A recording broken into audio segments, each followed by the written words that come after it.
embarking on a rather strange topic tonight. We're going to talk about UFOs. Now, this is an area that most people tend to relegate to the demented or incompetent or fringe-type people. And yet, the entertainment industry, of course, has picked up on this with the a crop circle thing called Signs, which many of you may have seen, and also Steven Spielberg did a mini-series called Taken, focusing on the abductions and so forth.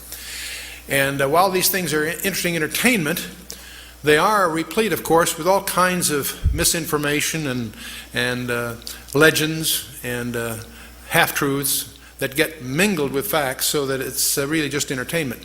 But one of the things you and I have to face is what is the real reality here? Is this just a bunch of nonsense, a composite of hoaxes and pranks by various people through the years? Or is there something really going on? One of the things we want to explore a little tonight is, are the UFOs real? And if so, where are they from? What's their agenda? Are they friendly or hostile? And most important, what does the Bible say about them? So we're going to explore that tonight as we go forth on our exploration of UFOs and this strange term, the Nephilim. What is that all about? But before we start, since we are dealing with a very, very complicated area, an area where many of us have already formed opinions, let me remind you of there's a principle.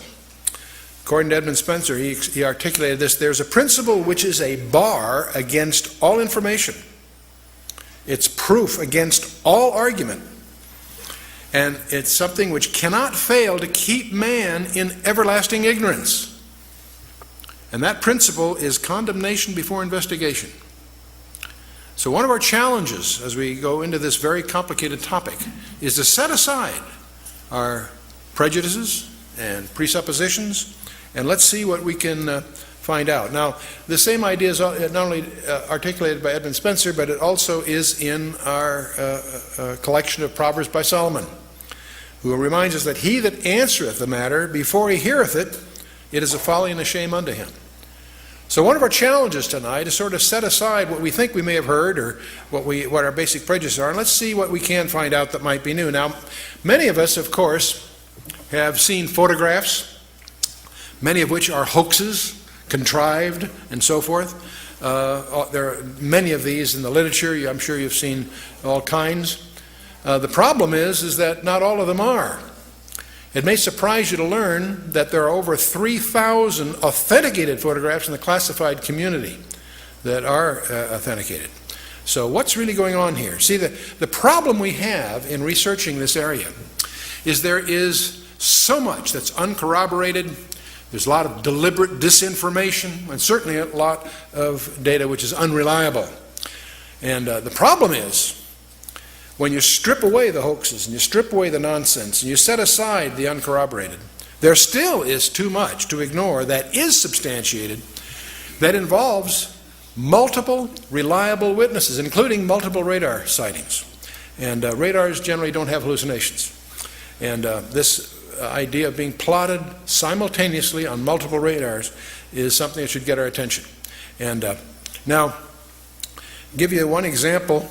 Back on June 18th of 1997, there was a strange vehicle that appeared over Phoenix, Arizona. In fact, went over most of the state at about 30 miles an hour, which is very slow for an airborne vehicle. There were some that said they felt they could have hit it with a ball that seemed that close as it went over. And it created quite a stir.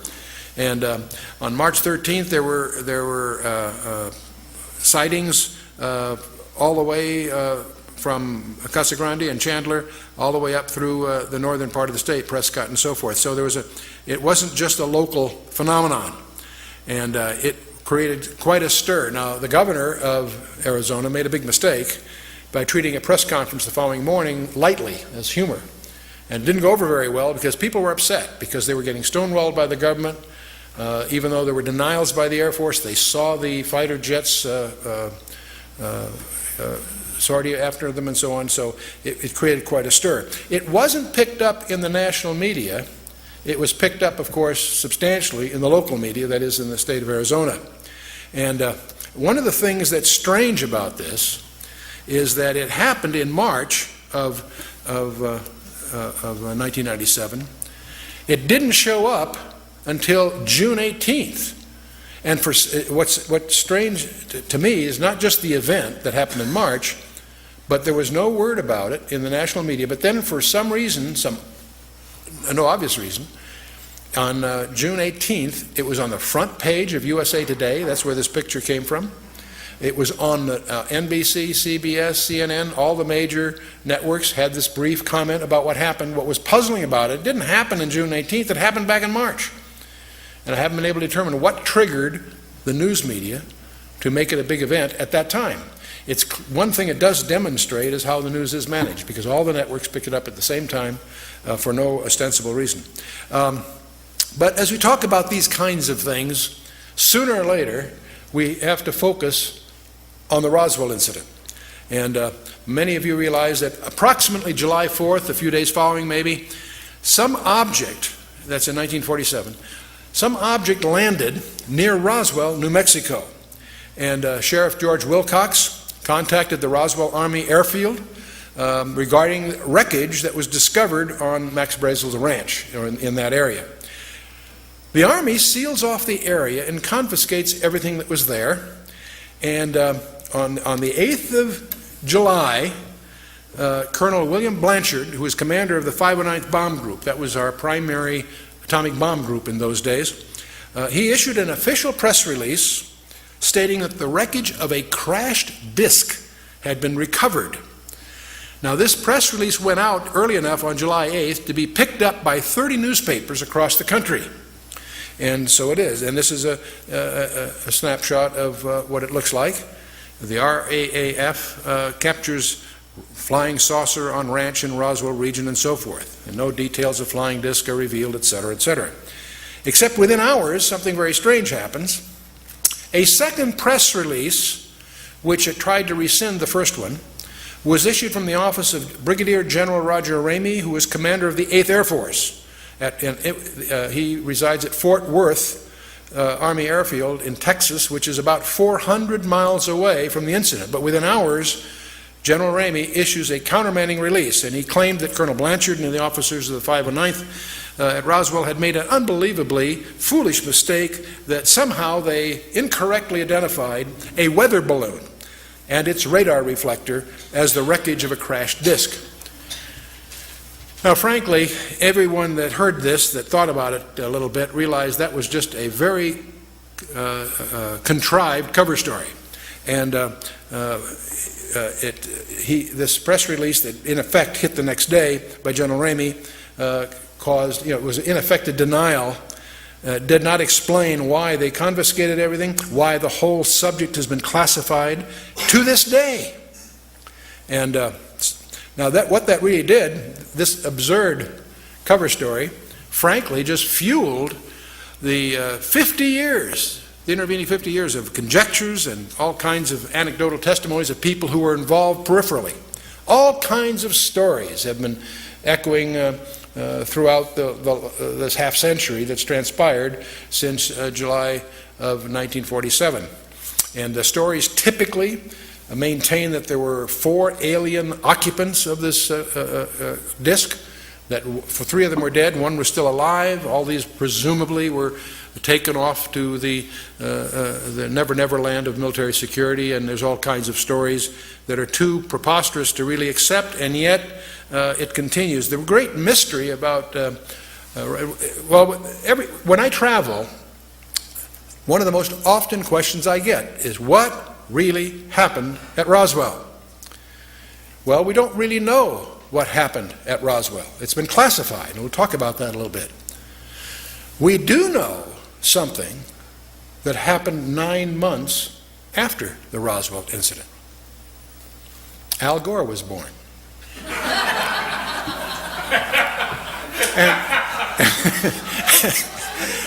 And it turns out he really was. The Roswell incident occurred nominally about July the days following July 4th in 1947. His birthday is March 31st of 1948, and that makes it a cute quip, because every audiences always seem to enjoy that kind of a crack, and obviously I'm not being serious, that there's a linkage really. But in any case, there is one reason I want to dwell on this a little bit, because for 50 years people have conjectured what really happened there, and the Air Force has contrived one thin cover story after another over the years, each one sillier than the first, each one easily refuted by anyone that does a little homework. So you wonder, why is this thing still classified?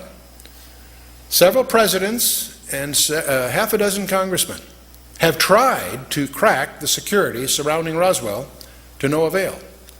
What could have happened there that is still to this day regarded as an item of national security? And now, interestingly enough, just in the last few months, there appears that we now have what some people would call the smoking gun. There is some tangible evidence that's finally emerged that there was a crash of some kind, and it did have victims of some sort.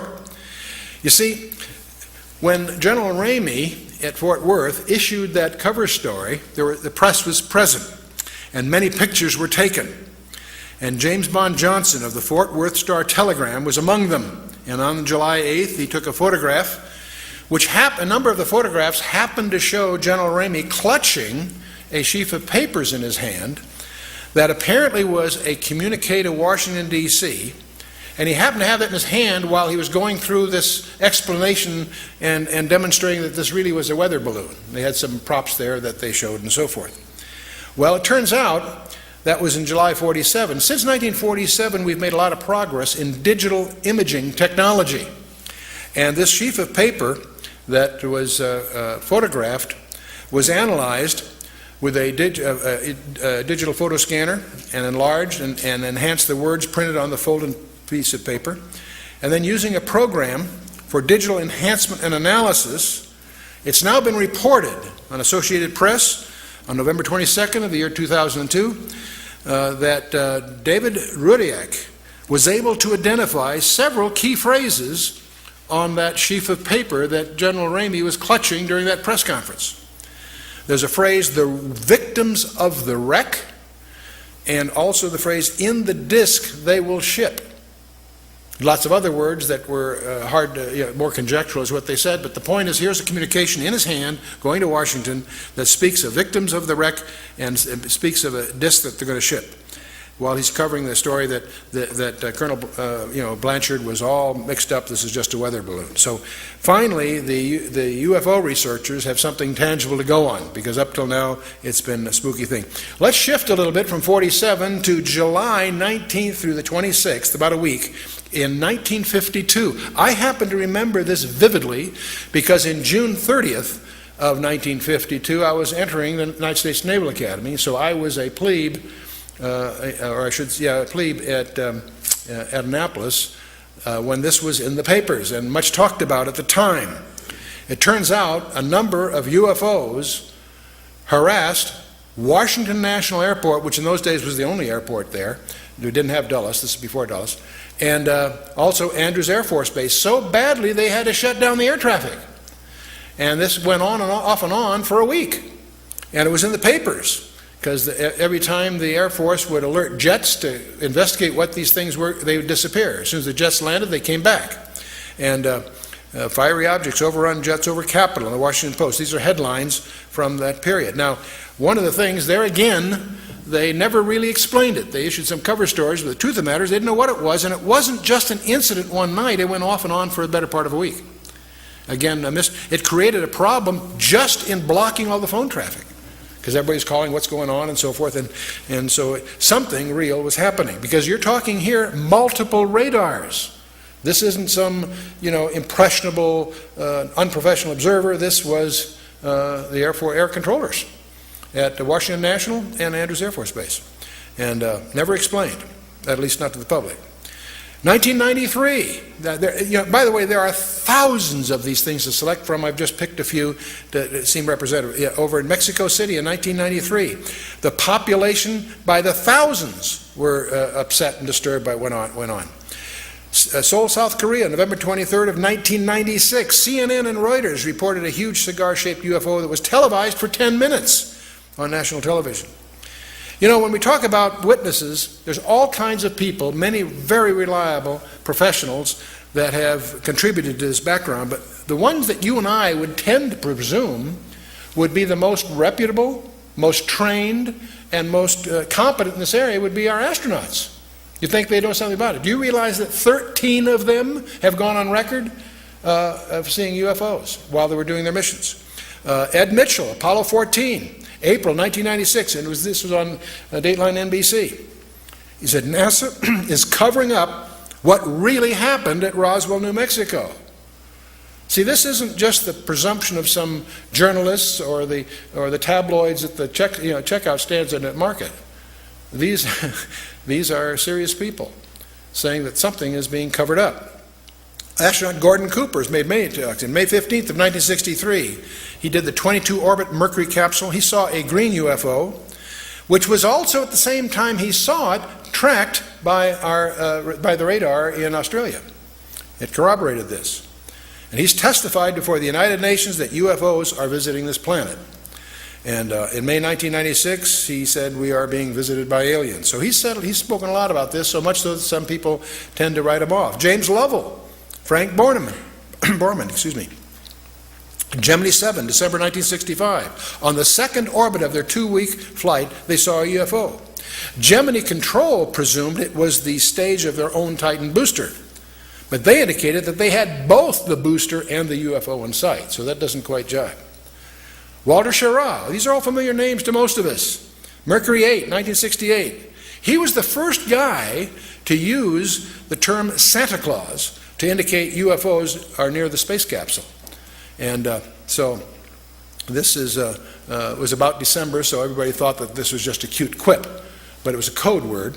And it was later, in 1979, Maurice Chatelain, the chief of NASA Communications, confirmed that the Santa Claus phrase was a prearranged code word to deal with the UFOs without alarming the public.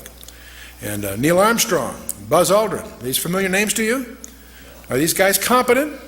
On Apollo 11, July 21st, 1969, both apparently saw lights in and on a crater, and there are unconfirmed reports that there were other spacecraft there. Some of this is classified, gets classified quickly, so we're treading on dangerous ground. But they have said 2 large objects, we're watching them. And Armstrong is quoted in some reports of a CIA cover-up. Now those reports get squelched, of course, so it's hard to separate what was just urban legend and what really happened. But if you go to Ed White, James McDivitt, James Lovell, Borman, Schirra, Gordon Cooper, these guys have all reported UFOs. Neil Armstrong, Apollo 11, Buzz Aldrin, Apollo 11, Ed Mitchell, Apollo 14, and on it goes. And one of the most interesting ones is John Blaha. He was a veteran of 5 space shuttle missions. He also was a relatively recent resident of the Russian Mir space station. This a few years ago. March 24th of 1989, an amateur radio operator picked up an intercept. Said, Houston, this is Discovery. We still have the alien spacecraft under observation. And very impressive to listen to that soundtrack and hear the familiar voice say these rather strange things. So UFOs, we could go on and on. The main point I'm trying to do at this point, just indicate there are some people that you would consider competent and reliable in multiple names that are reporting these things are real. And I would not attribute all of these to hallucinations or being impressionable or what have you. In fact, if you start looking into this area as an area of research, you'll find it extremely difficult because there are 6,000 professional publications in English alone that deal with this. There are 2,200 foreign publications, 1,350 UFO-related periodicals. And some of these, if you look at the books in the library, there are over 700 books that deal with UFOs just in the period from the 17th century to the First World War. Excuse me, the Second World War, from 1650 to about 1945. There are over 300 books prior to the 17th century that deal with UFOs in the ancient times. So what on earth is this all about? You know, they've done polls. Do you realize that 57% of Americans, according to the polls, believe in UFOs? That's Doesn't make them real, but it says there's some phenomenology that must be real, even if just perceptions. 15% of Americans believe they have seen a UFO. How many of you in the audience have seen a UFO at one time? Okay, we're not going to take names. I just care. Oh, good, okay. Here's the shocking one. This blew me away when I first ran into it.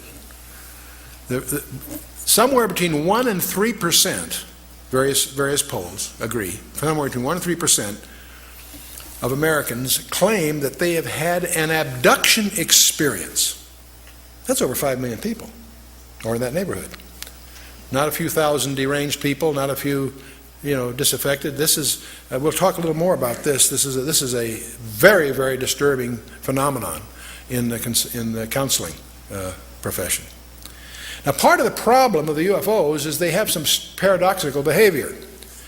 On the one hand, they're seen by multiple competent witnesses.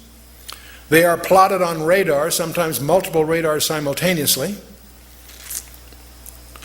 They leave tangible traces on the ground, sometimes radiation, evidence of burning and other things. So they are apparently real in the sense of being physical, on the one hand.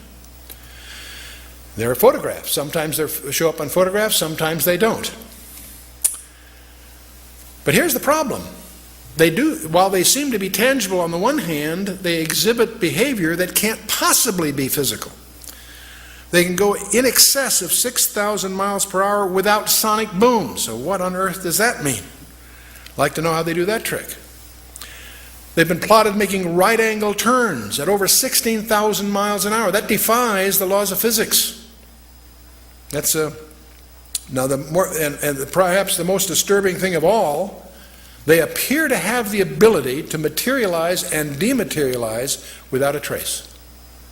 One of the great mysteries of the UFOs isn't seeing them, is trying to figure out where are they when you don't see them. Some people say, well, they're from another galaxy. Most physicists will debunk that for lots of reasons. They seem to pose that way, but for lots of, if they came, if there are that many coming from another galaxy, you think you'd sense the traffic. We'll come to some more reasonable explanations, and you're going to discover the two top researchers in the last century, really, is Jacques Vallée, France, and J. Allen Hynek, the American. Now, J. Allen Hynek was head of astronomy at Cornell, and he set out to debunk this nonsense about UFOs, and he became one of the most ardent, competent, balanced researchers in the trade. J. Allen Hynek, he died a few years ago. Those of you that saw the movie Close Encounters of the Third Kind, whether you realize or not, saw J. Allen Hynek because he was in the crowd. I was on a board in those days with Alan Adler from Columbia, and they had him as just a gesture appear in some of the scenes, just as an extra. And the lacune of that piece of fiction, of course, was patterned after Jacques Vallée, the Frenchman. Both of these respected researchers came to the conclusion that they're not intergalactic for lots of physics. There are a lot of physics rebuttals to that conjecture. They both argued that these things are demonic. Their term. They've written many, many books. You can check them out. These are not religious people. They're not people with any kind of personal agenda.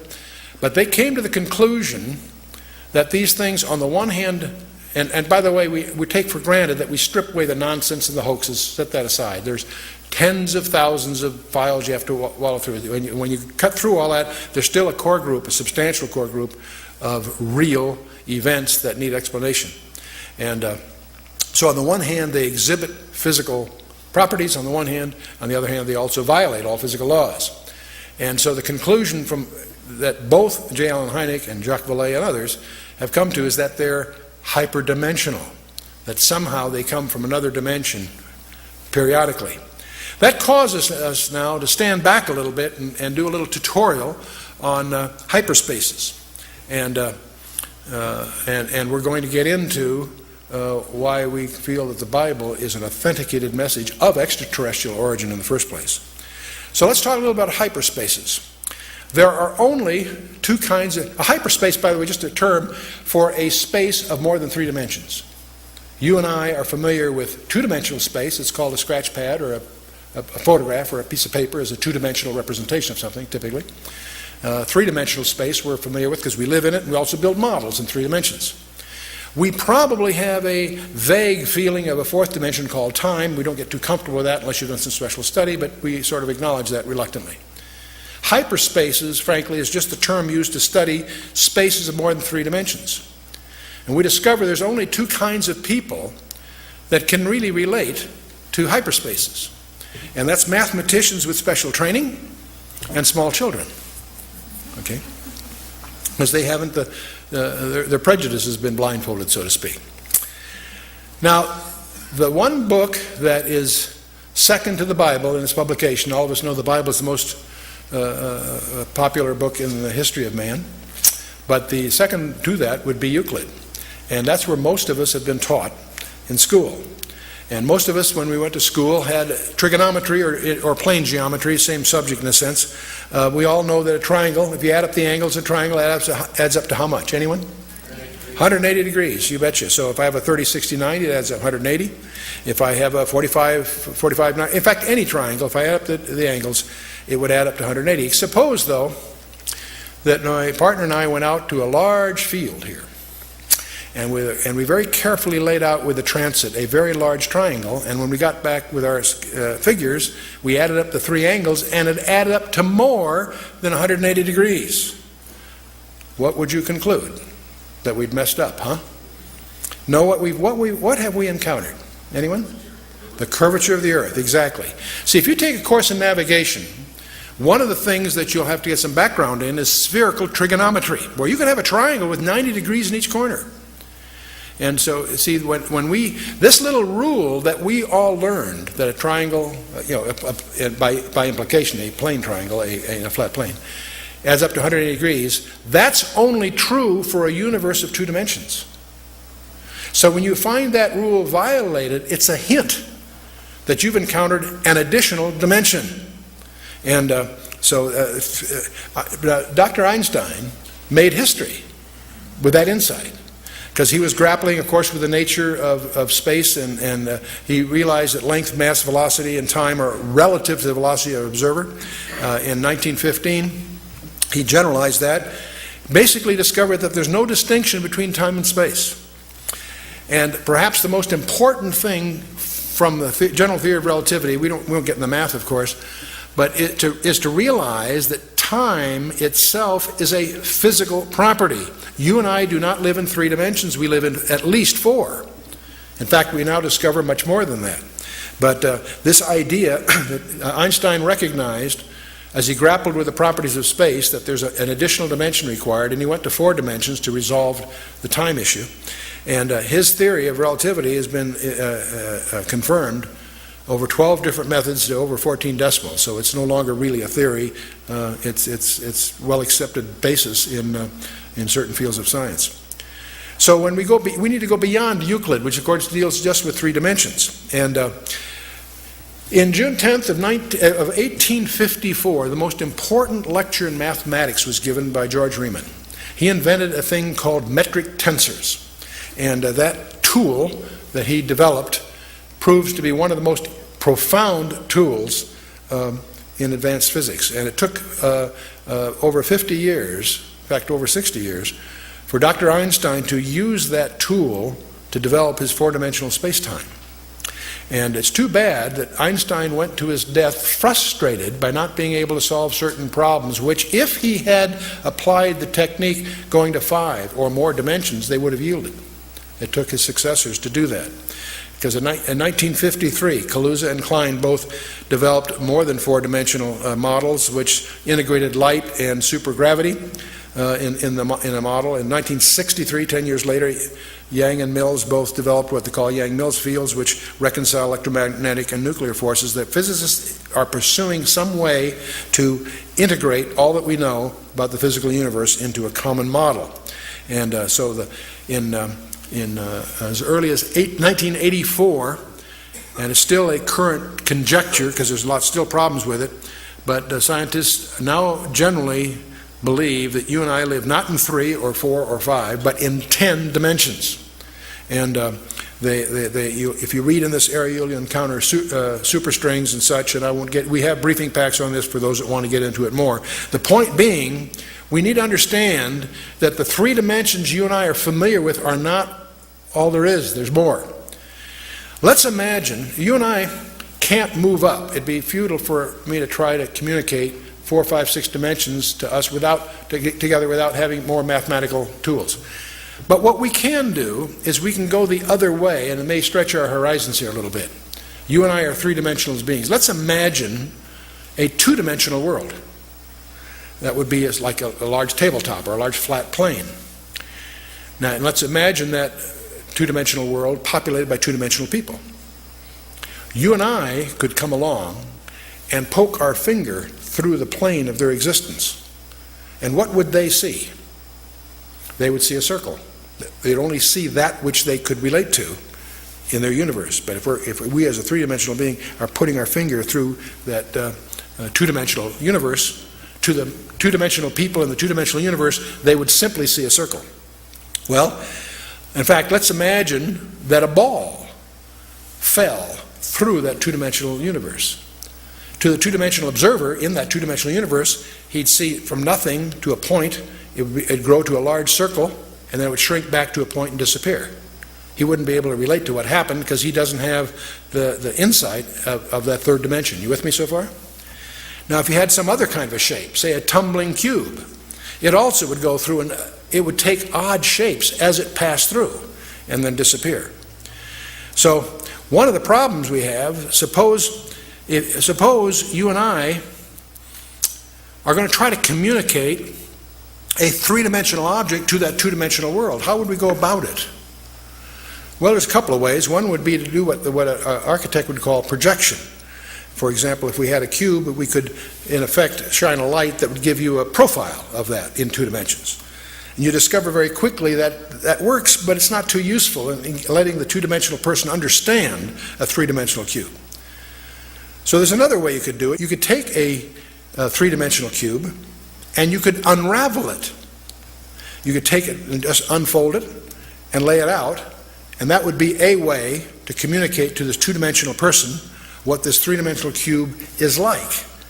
But you'd quickly discover as you tried to do that, his understanding is likely to be incomplete. You say, Chuck, what's all this got to do with anything? Well, let's talk about a 4-dimensional cube. That's called in mathematics a Hinton cube, and there are such things. The only place I know of it, it's called a tesseract. That's an unraveled Hinton cube. This is a 4-dimensional cube unraveled into 3 dimensions.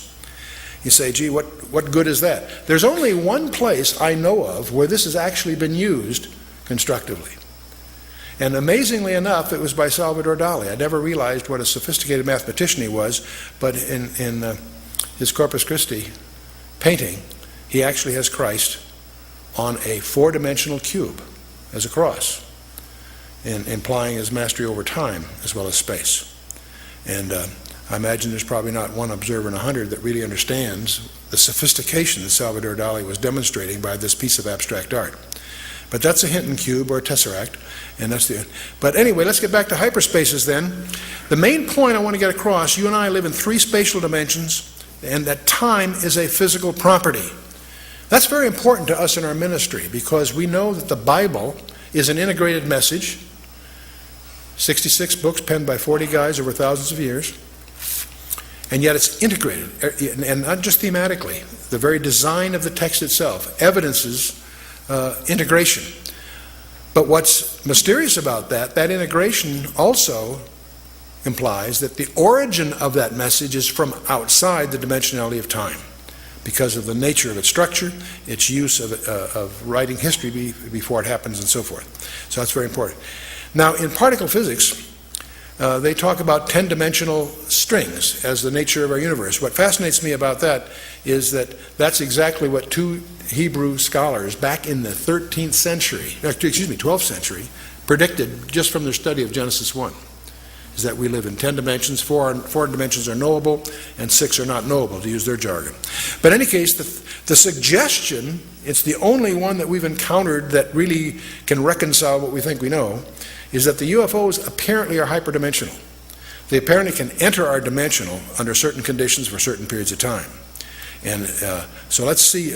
Now there's another aspect I'd like to touch upon about the whole UFO area. And getting back to the Roswell thing, why on earth is Roswell still classified? Why can't the American public or the world public be informed about what's really going on? It's all tightly classified. Well, back in 1984, an event occurred that deserves some comment. In 1984, several documents emerged within the UFO community.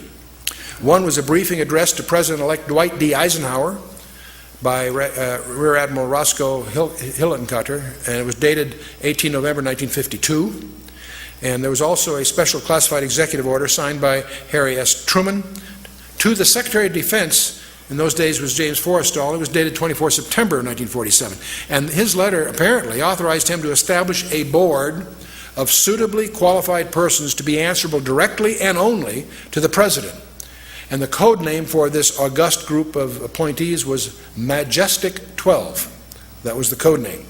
And these documents, all kinds of documents show up, CIA documents and other things, including this memo that signed by Harry Truman establishing this august group. Now, who were these group called Majestic 12? Well, one, of course, was Secretary of Defense James Forrestal, Rear Admiral Roscoe Hillenkotter, who was prominent in those days, Dr. Vannevar Bush, who was probably the most famous scientist of the period, General Nathan Twining, head of the Air Force, General Hoyt Vandenberg, General Robert Montague, and a number of civilians that you may not have heard of, Dr. Detlev Bronk, Dr. Jerome Hunsaker, Mr. Sidney Sowers, Mr. Gordon Gray, and Dr. Lloyd Berkner, and one guy we will talk about a little bit is Dr. Donald Menzel. And these were, when Forrestal died, by the way, in 1949, General Walker Smith replaced him. But these 12 people apparently were known in the classified community, it would seem, as Majestic 12. Well, these are interesting people. You see, first, of these 12 people, there was Secretary of Defense, of course. 3 of these people were the first 3 directors of the CIA, the Central Intelligence Agency. Actually, the Director of Central Intelligence, that was the successor to the Office of Strategic Services, the OSS, which later became the CIA. 5 of these people were top scientists in aviation, research and development, and astronomy. All of these people held the highest security clearances anyway.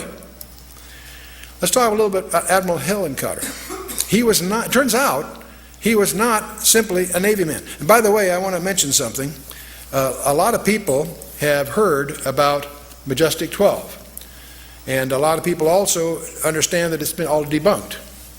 But we're indebted to a very, very patient, thorough, diligent researcher by the name of Stanton Friedman, who published a book on this. And what he did, he developed dossiers, spent 20 years developing dossiers on each of the 12 to try to understand as much as he could about their personal lives.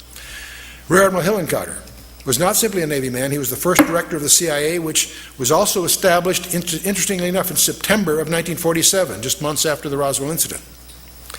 He retired from the U.S. Navy in 1957 and soon was appointed on the board of governors of NICAP, which was considered the most influential UFO organization in the 50s and 60s. Dr. Vannevar Bush, this is a name you probably heard. He's a world-renowned research scientist. He was the head of MIT between the 2 world wars and head of the Office of Scientific Research and Development. He led the development of the atomic bomb, the proximity fuse, radar, and 100 other high-tech systems with military applications. See, that's why he's so well known. He was also well known for establishing a policy of compartmentalization of classified work. It was previously the style in research labs to give people a lot of freedom of movement. And he was the one that saw the need for compartmentalizing, letting scientists have only the information they need to know so that they could control the transit of information within the organization. So this whole idea of, we're going to talk about compartmentalization here shortly.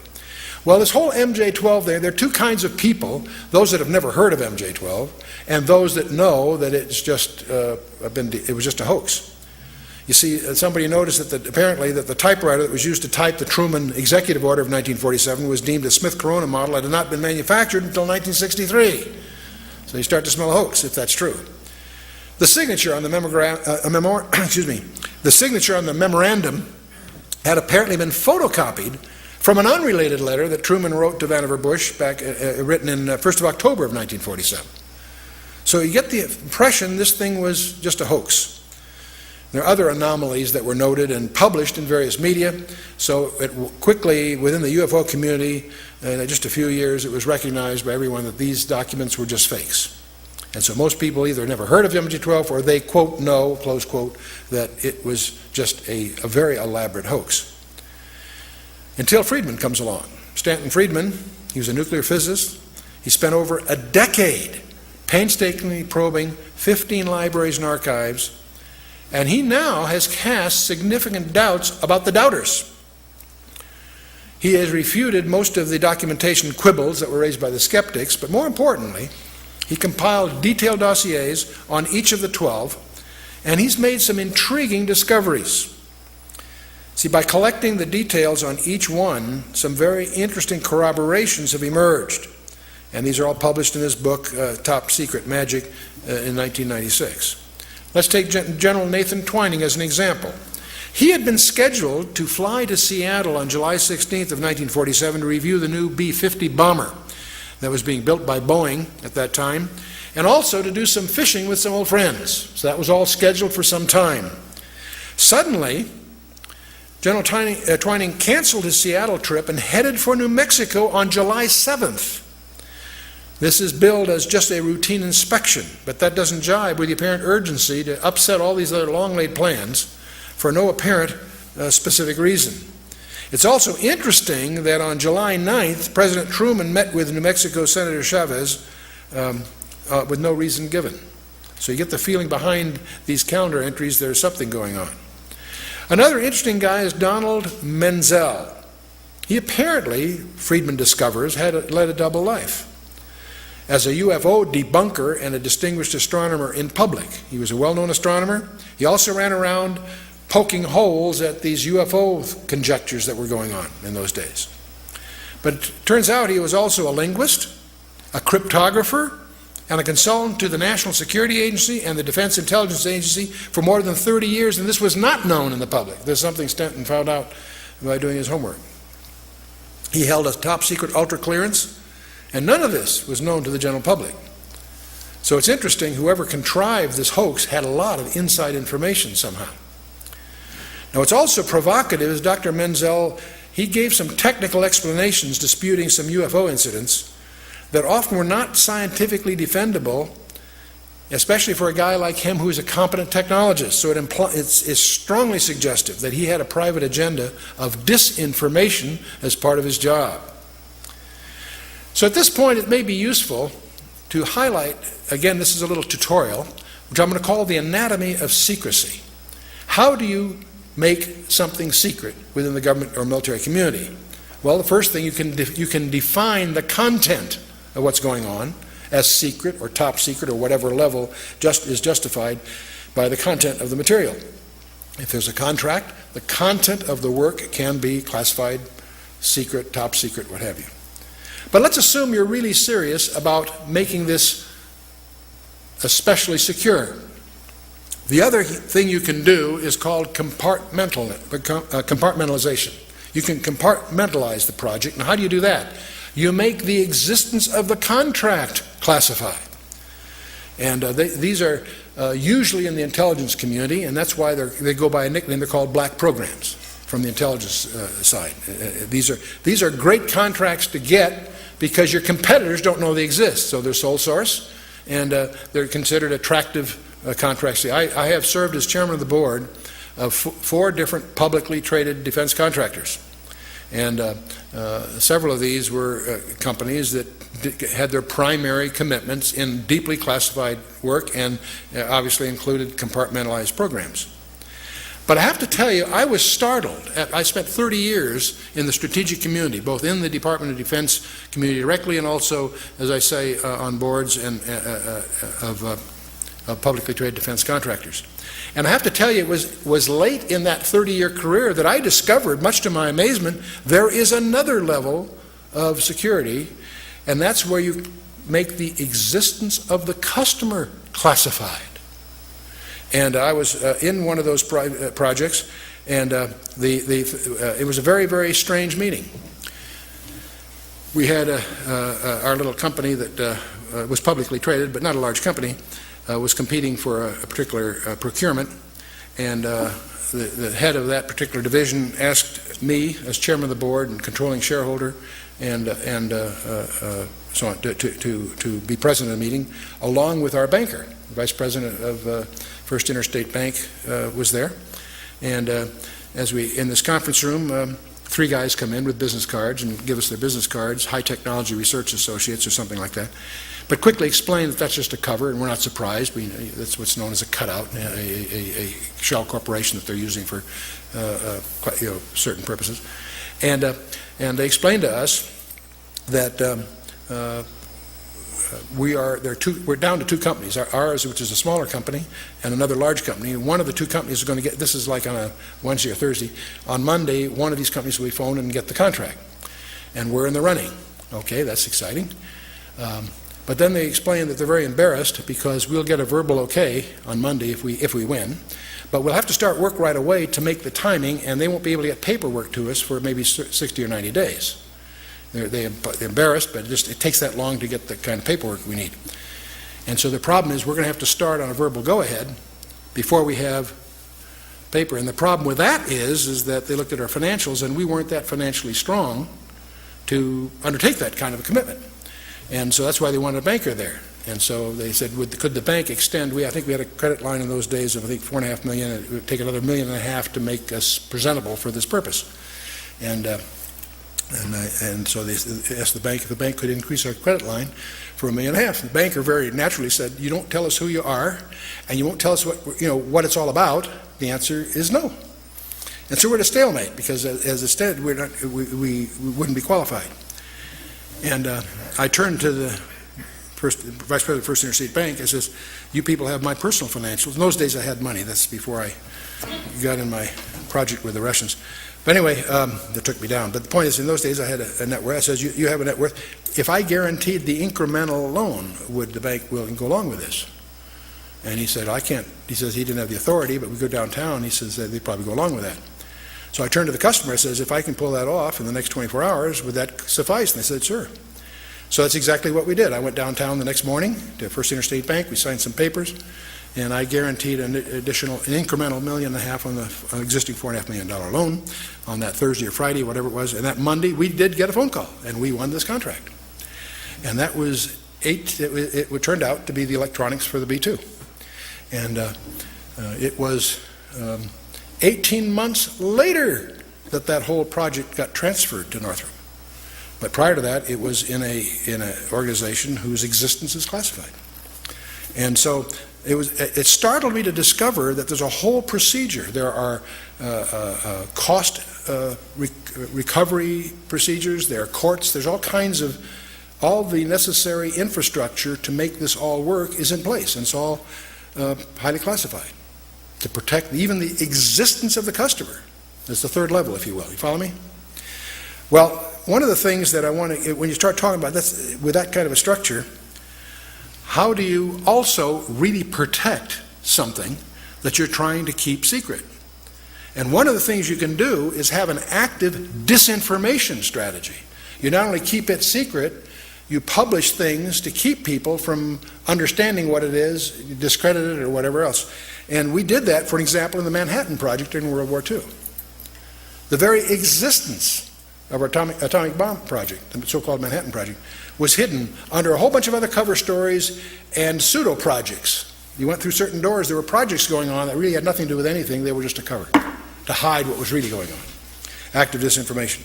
And one of the things I personally suspect is that's exactly what they did with MJ-12.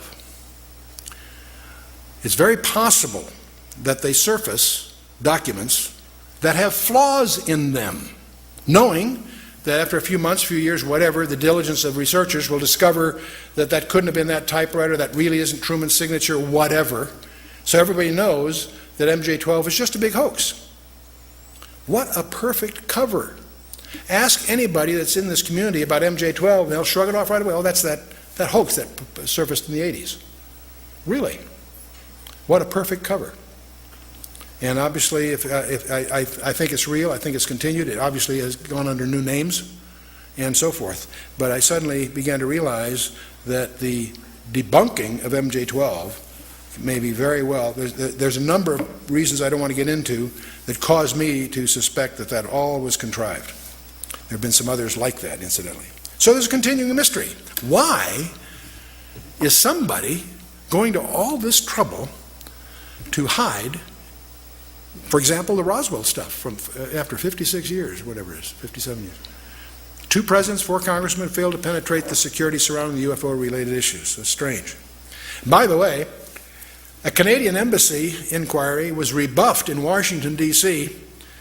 with the disclosure that the topic of UFOs enjoys a classification higher than our most secret warheads, the W-88s. They made an inquiry and they got turned down, but they made a mistake when they turned it down because they disclosed the fact that what they were after, which is some UFO information, was classified more highly than our weapon systems. Why? And now, by the way, just as we have Roswell in the United States, in England they have the famous Rendlesham Forest incident. And this is kind of interesting. On December 26th and 27th, the day after and then the next day of Christmas, in 1980, there's a forest that's right next to a U.S. air base and a Royal Air Base at Woodbridge in Suffolk, England. And in that forest, twice, 2 evenings in a row, a UFO landed. And it was seen 2 nights into succession. It was tracked on radar by many of the military sites around there. Many people were involved. They rolled out what they call light-alls. That's like a car-drawn trailer that has bright lights for various outdoor projects. They had that all set up when they landed. It was apparently scheduled somehow. And this was reported by Deputy Base Commander Lieutenant Colonel Charles Halt in a memo that was classified on both sides of the Atlantic. But a copy did get leaked out. And so just as we have our Roswell mystery, in England they talk a lot about Rendlesham Forest. What really happened there? There are lots of people involved, military, enlisted and others. So out of that have come all kinds of stories. Many of them are too afraid to even talk about it. Others that share incidents, and they're very just as they're bizarre tales about Roswell, there's even more bizarre tales about Rendlesham Forest. Well, the good news is the UK government has announced last few months that the Rendlesham file is going to be released. They're moving towards a Freedom of Information Act kind of posture, and apparently the Rendlesham Forest files, which have only been seen by about 20 people up until the release, and we're moving into a day when some of these mysteries are going to be revealed. Now, another thing that comes up when you talk about these topics are crop circles, and this might be a good chance for our TV people to change tapes if they want. So why don't let's take a 5-minute stretch break and let them collect themselves, and we'll pick up crop circles and some subsequent things following, okay?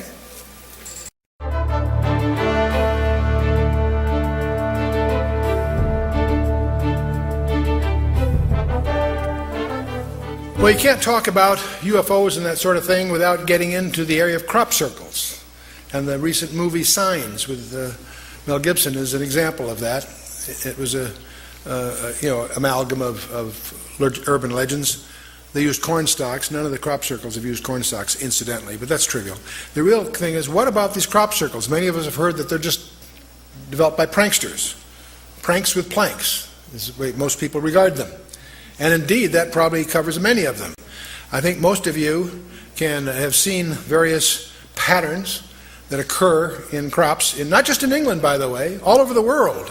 They have showed up more and more with increasing. In fact, there are websites that just keep track of the various styles. They are in the thousands, by the way. These are just some representative shots of them.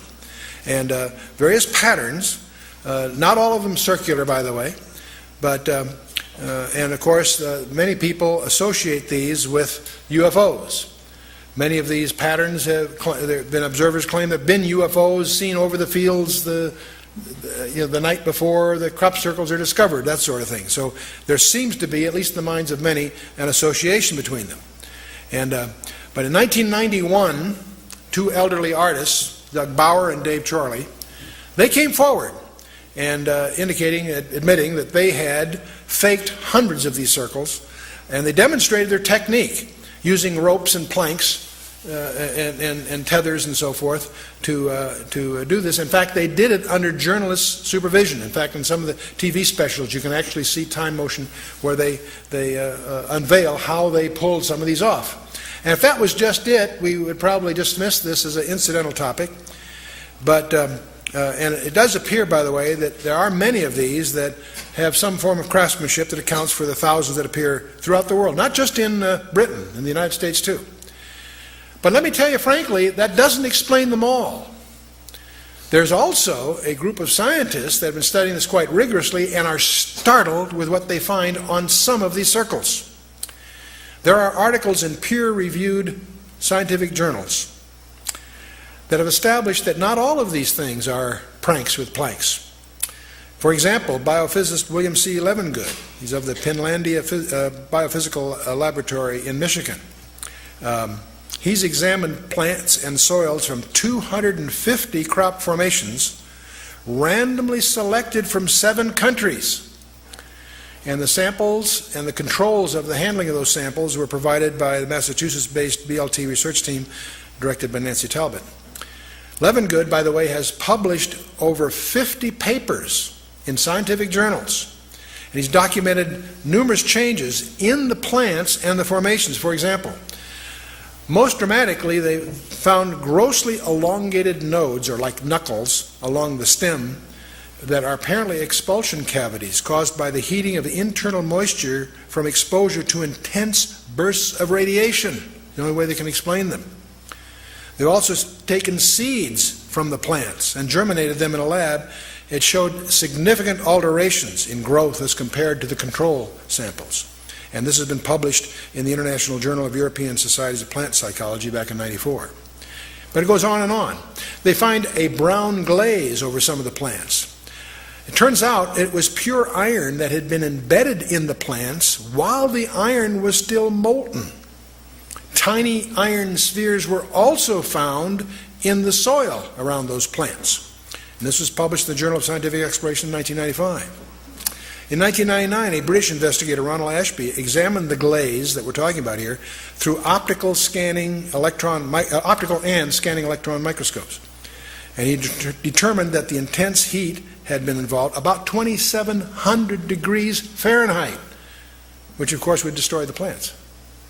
And there are hundreds of plant and soil samples were collected from a 7-circle barley formation in Edmonton, Canada. The plants had both elongated nodes and expulsion cavities that we talked about, and the soils contained these peculiar iron spheres. And the controls showed that none of these, in other words, plants that were not part of the circle did not have any of those changes. A mineralogist by the name of Sampath Iyengar, Technology and Materials Laboratory in California, examined specific heat-sensitive clay materials in these soils using X-ray diffraction and a scanning electron microscope. He discovered an increase in the degree of crystallinity in the circle minerals in the soil. Statistician Ravi Raghavan determined a 95% statistically significant confidence level in these findings. They have no idea what's causing it. It's clear this was not just some contrived prank for some of them. And so on it goes. Now what was really astounding was the direct correlation between the node length increases in the plants and the increased crystallization in the soil minerals. What that implies is a common energy source for both effects. So somehow there was some very intense energy. This wasn't a couple of guys with planks and ropes playing games. And the scientists could not explain how this is possible, because the temperature required to alter the soil crystallinity would be between 1,500 and 1,800 degrees Fahrenheit, and this of course would destroy the plants. So how did this happen? They don't know. But there are journals and there are scientists that are wrestling with the puzzles of the crop circles. Not the crop circles in general, those that turn out to be what we'll call real ones, not hoaxes. And that's the problem in any research area like this. You got so much noise, it's hard to find the signal, if you will. Well, let's get to the real core of all of this. What's the biblical view? And we're going to talk a little bit about the days of Noah. You know, Jesus gave 4 disciples a confidential briefing on his second coming. And the 4 disciples came to him to inquire his return, and he detailed the precedent events that would occur prior to his second coming. And his answer to them, these 4 guys, is so important it's recorded in 3 of the 4 Gospels. In Matthew 24 and 25, Mark 13, and Luke 21 and 22. But he opens and closes that briefing with a repeated admonition. Take heed that no man deceive you. And that occurs in Matthew 24:4, and you'll find it's the theme of the entire presentation. We're dealing here in spiritual matters, and the attempt of the enemy will be to deceive us. But in the middle of this briefing, about verse 37 of Matthew 24, Jesus makes a very strange remark. He says, "But as the days of Noah were, so shall also the coming of the Son of Man be." Now, in the context there, what he may have been alluding to is simply that it'll be business as usual until, just as it was business as usual until Noah and the ark, it'll be business as usual until he returns. And most people who read that passage assume that that's all he meant. It's just that it's going to come as a surprise. And yet, there are many scholars from the context of the details of that passage feel he was giving us a hint of something deeper. And we really won't understand what he's talking about unless we understand what the days of Noah were like. And so we're going to try to figure out what did Jesus really mean? As the days of Noah were, so shall the coming of the Son of Man be. So what you really need to do to get a handle on the UFO thing, strangely enough, is to do your homework in Genesis chapter 6. And I want you to notice the first 2 verses, and I want you to pay attention that the first 2 verses are a single sentence. Many people stumble because they don't realize that's a single sentence. I'll just see what I'm getting at in a minute. Genesis 6, verse 1. "And it came to pass, when men began to multiply on the face of the earth, and daughters were born unto them, that the Benai Elohim, the sons of God, as it's translated, saw the daughters of men, that they were fair, and they took them wives of all which they chose." 1 verse. Now the question is, this strange phrase, sons of God. That can mean anything to us. Let's find out what the text really means, sons of God. What it is in the Hebrew is, remember, Hebrew goes from right to left, so if you're watching the slides here, remember all languages go towards Jerusalem. Nations that are east of Jerusalem go from right to left, the language. Nations that are west of Jerusalem go from left to right. So just breaking, so Hebrew, Aramaic, Arabic, Sanskrit, whatever, they go right to left. Anyway, so if you're reading the Hebrew here, recognize it goes from right to left. Benai Ha Elohim, the sons of the God. Now, sons of God, Benai Ha Elohim is a term that's always used of a direct creation of God. Adam was a direct creation of God. You and I, in the natural, are not. We're sons of Adam. That's our problem. That's what the book of Romans is all about. And but as many as received him, to them gave he the power to become the sons of God. The term has technical meaning in the New Testament as well as the Old. In the Old Testament, this term in the Hebrew, in Job 1:6, Job 2:1, Job 38:7, is always used of angels, because they are a direct creation of God. In the New Testament also, Luke 20:36. Also the book of Enoch. Now, don't misunderstand my use of this as a citation here. The book of Enoch was very popular from about the 2nd century before Christ to the 2nd century after. It is not an inspired book. I wouldn't treat it that way, but it is useful in understanding the vocabulary and the grammar of the time. And clearly in the book of Enoch, this term is used there also to refer to angels, and it deals with it greatly. The Septuagint, this is the translation of the Hebrew scriptures that went from Hebrew to Greek. if you were a Jew living in the time of say, the 2nd century before Christ, the enforced language worldwide, the commercial language, was Greek. Thanks to Alexander the Great and following, that was the common language. If you were a Jew in business anywhere in the world, you had to speak Greek to survive. You may have known Hebrew for religious purposes, but Hebrew was to the Jew in those days what Latin is to a Catholic today, basically a language for religious purposes. So one of the things, if you were Jewish in those days, what you would have liked to have had is a copy of what we call the Old Testament, the Tanakh, in Greek, so he could read it. And because of that, under Ptolemy Philadelphus, he funded the translation of the Hebrew Scriptures into Greek. Started about 285 BC, finished about 270 BC, and the result of that work product, he got 70 of the top scholars. The word Septuagint is just 70, a fancy word for a Greek word for 70. He got the 70 top scholars to do the translation. It took about 15 years, and the result of that we have copies of, and it's known as the Septuagint translation of the Old Testament. And it gives us the benefit of the precision of Greek on some of these issues. So it's a very, very powerful resource for scholars. And the Septuagint also makes it clear that we're dealing here with angels, as we think of them. Now in Genesis 6, it came to pass when men began to multiply on the face of the earth and daughters were born unto them, that the sons of God saw the daughters of men, that they were fair, and they took them wives of all whom they chose. The word sons of God, of course, is Benai Ha Elohim, sons of God, direct creation, term for angels. Saw the daughters of men. Now, by the way, what that really says in the Hebrew is Banath Adam, daughters of Adam. I mention this because there have been contrived some strange interpretations of this passage that are commonly taught in most seminaries. And it's tragic because there's a view of this passage that has no scriptural support. And we'll talk about that because you'll run into it. Many people think that this is strange stuff, and it is strange. It's even stranger than most people realize. So, now when you get down to verse 4 of Genesis 6, it says, there were Nephilim in the earth in those days, and also after that, when the sons of God came in unto the daughters of men, and they bare children to them, the same became the mighty men which were of old, men of renown. What this verse seems to indicate is that these Nephilim were offspring of a strange union. The sons of God, these are angels according to the Hebrew precision here. They came in unto the daughters of men, daughters of Adam, incidentally. This is not just Cain and Seth and any of that. This is these are daughters of men. And they bear children to them. It's those children that are the Nephilim. Now, what on earth is the Nephilim?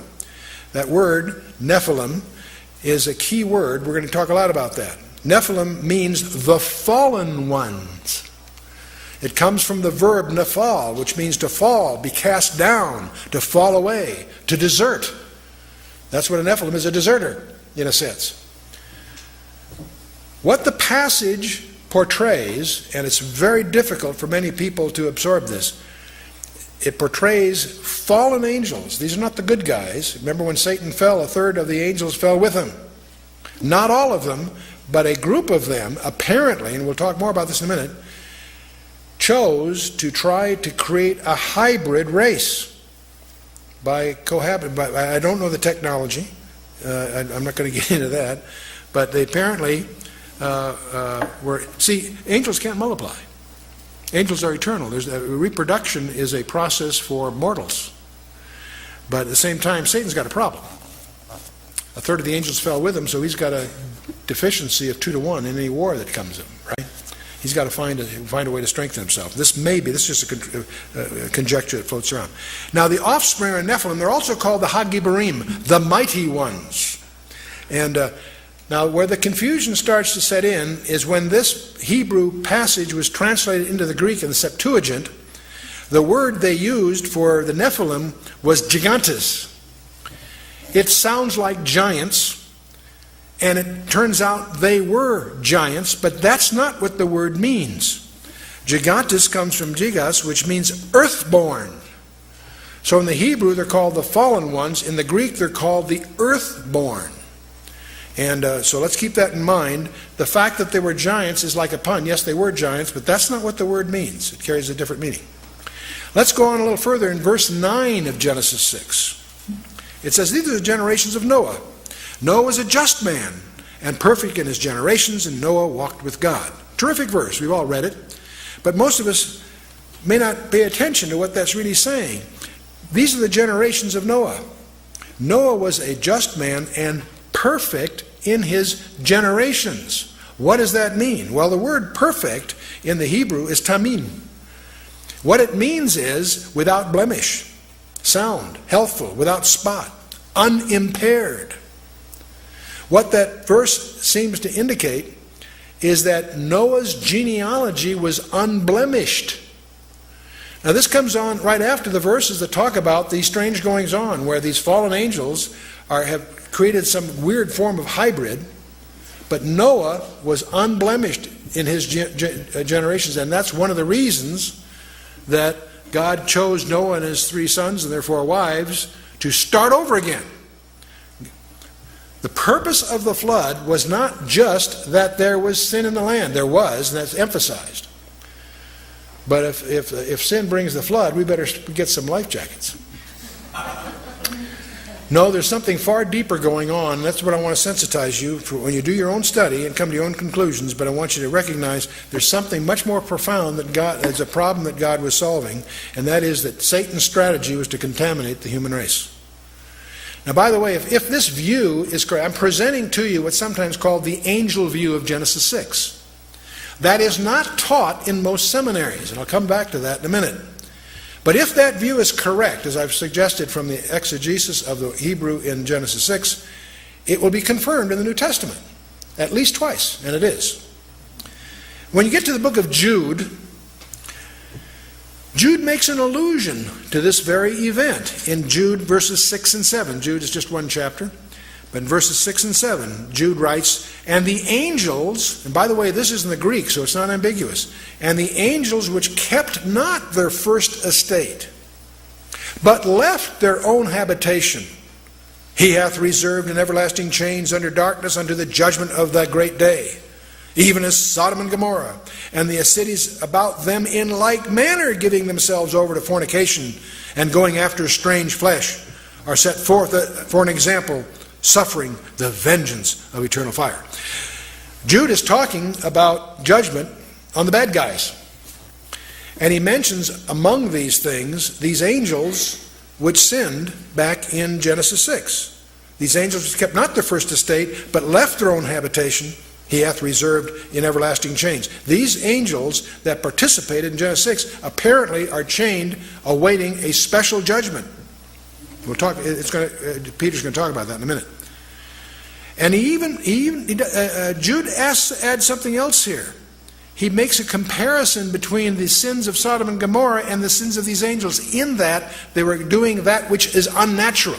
Sodom and Gomorrah, homosexuality. We're all familiar with that.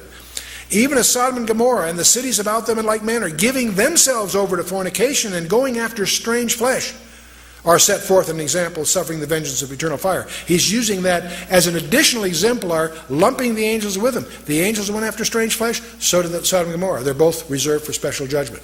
You follow me?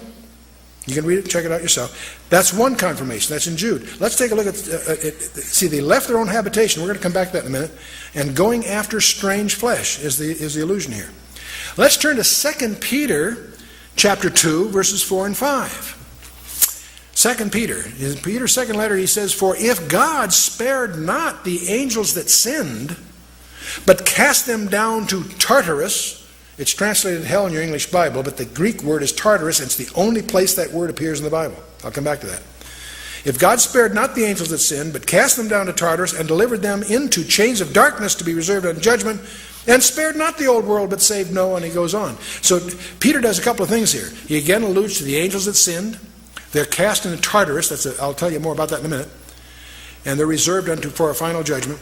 And spared not the old world, but saved Noah. In other words, he ties that event to the days of Noah. So he not only confirms Genesis 6, but he also links it to the days of Noah. Okay. The word Tartarus deserves some comment. The problem with this word is it doesn't appear anywhere else in the Bible, but it does appear in Greek literature. It's the Greek term for the dark abode of woe. It is the pit of darkness in the unseen world. It shows up, for example, in Homer's Iliad, where Tartarus is as far below Hades as the earth is below heaven. So where's Tartarus? I don't know, and I don't want to find out. So Tartarus was a term for a deep, special. It was regarded as far below Hades as the earth is below heaven. So it's where these angels are chained until the final thing. Now, if you study classic Greek mythology, you run into the Titans. These creatures in the legends and the myths were partly terrestrial and partly celestial. They rebelled against their father Uranus, and after a prolonged contest were defeated by Zeus and condemned where? Into Tartarus. Do you see a parallel brewing here?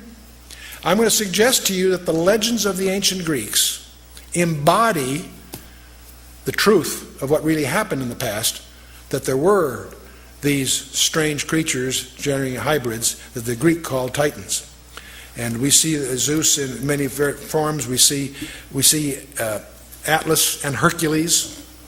Atlas and Hercules from Greek mythology were what would be called in the Hebrew Nephilim, offspring of an intermarriage between a god and a woman.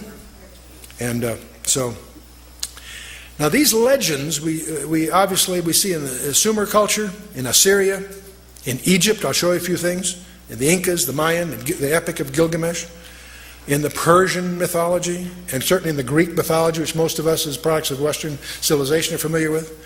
Also in India, Bolivia, South Sea Islands. Every one of these cultures, and the American Indians, every one of these cultures have legends of the star people. These people that came, these gods or demigods, whatever, came and cohabited with women and produced hybrids. I discover from some apparent experts in the American Indian culture that this business of holding a hand up saying how, that's Hollywood. But what apparently was the practice when they met a stranger was to hold up the hand so they could count fingers. They had a terror of the six-fingered people. And if you go to the ruins at Chaca, New Mexico, they have one of the exhibits there that you want to take a look at, with famous pictographs. And among those pictographs you'll find the fearsome six-fingered hand as part of that. I came across something else that's kind of... The Pawnee Indians have an account that you remember Buffalo Bill? Real name was William Cody. He wrote his autobiography in 1920. Very colorful guy. You can get his book. It's popular. But there's an interesting quote in his book by Buffalo Bill, Bill Cody, published in 1920. He says, while we were in the Sandhills scouting the Niobrara country, the Pawnee Indians brought into camp some very large bones, one of which the surgeon of the expedition pronounced to be the thigh bone of a human being. The Indians said the bones were those of a race of people who long ago had lived in that country. They said these people were 3 times the size of a man of the present day. And they were so swift and strong that they could run by the side of a buffalo and, taking the animal in one arm, could tear off a leg and eat it as they ran. I don't know what to make of that. It's in his autobiography. It's published in 1920. I don't think he was worried about UFOs and stuff, but it is a interesting allusion to the Indian legends. In the early country, Ashur, they always speak of the flying god of Ashur. And this diagram you see in many of the ancient monuments of a man with a bow, like Nimrod perhaps, and the wings. And you see this on the monuments. Here's an example of them. As you go through Egypt, this is a snapshot in one of the tombs of, I think it's Ramesses II, but you see in all of them. You'll notice on the headers of these passages, again you see a flying disc, again and again and again, as you go through Egypt. You look at the headers on many of these monuments. You look up there and you always see the flying disc, sometimes with a snake involved. And you see it again and again and again. Sometimes you see a person involved with these, and you even find the disc being transported from place to place. So this seems to be something more than simply a symbol of some icon that they're worshiping. Well, you say, gee, Chuck, this angel view is kind of strange. I hadn't heard of that before. You know, when our book was published, I got telephone calls from top executives of some of the Christian publishers that were angry, not at me, at their seminary background, because many of them are graduates of seminaries, and they were never taught the angel view. And that's disturbing. You may not agree with it, but still should be taught as one of the alternative views. What most people have taught, you'll find it in many Bible handbook stuff, the so-called lines of Seth view. The idea that we're the sons of God really refers to the line of Seth, the leadership of the line of Seth. And the daughters of Adam really means the daughters of Cain, not Seth. And the sin that is dominant there is their failure to maintain separation, is the concept. Now, it doesn't explain how the offspring of these unions resulted in these strange creatures. You know, if you have a believer and unbeliever marry, they may have monsters, but they're not monstrous. Okay. This whole view of the so-called lines of Seth emerged in the 5th century in the early church. Celsus and Julian the Apostate used the traditional belief. See, this belief that I've shown you was taught by the ancient rabbis in the Old Testament period, and also taught by the early church up through the 5th century. But Celsus and Julian the Apostate used the traditional belief to attack Christianity. They made fun of these people who thought angels and so forth. They attacked it. Julius Africanus resorted to this Sethite idea as a more comfortable ground. People find that less spooky, and Cyril of Alexandria used it to repudiate the Orthodox position. Augustine comes along, who was a profound influence, and he did many, many great things. He dealt with a number of heresies, but he embraced the Sethite series, and that, of course, made it orthodox. And so this view of this line of Seth prevailed all through the medieval church. It isn't until you go back to the text and do your homework that you begin to realize that the line of Seth has absolutely no scriptural support. The text itself, the sons of God, is never used of believers in the Old Testament. That's contrived. Seth was not God, Cain was not Adam. The sons of God are not the sons of Seth. And the daughters of Adam were not just the daughters of Cain, they're both. That if you recognize the first two verses are one sentence, a lot of that becomes very obvious. And if there's daughters of men, where are the daughters of Elohim? If there's sons of Elohim, where's the daughters of Elohim? See, you sort of wonder, what there's no mention of that. The grammatical antithesis is ignored, and I won't get into that here, but this idea of maintaining separation doesn't occur until chapter 11 of Genesis, not 6. It's 5 chapters later that we have the Babel and all of that. The separation is imposed upon Isaac and his following, not on Ishmael or the others. It was Isaac and Jacob that were told to keep themselves separate. And that was not imposed on Seth and Cain. That's all contrived. In fact, Genesis 6 verse 12 says, all flesh was corrupted. So the idea that lines of Seth were the good guys and the line of Cain was the bad guys is contrived. That's not what it's all about. See, the inferred godliness of Seth is contrived. Why was only Enoch and Noah's 8 spared? Were they only good guys? No, it's God's grace, of course. They took wives that they chose. It implies some forcing functions here. And if that's all, if Seth were such good guys, why did they perish in the flood? It doesn't compute. And Enosh, it was incidentally Enosh's, Seth's son, that initiated the defiance of God. Most people don't realize that because of mistranslation.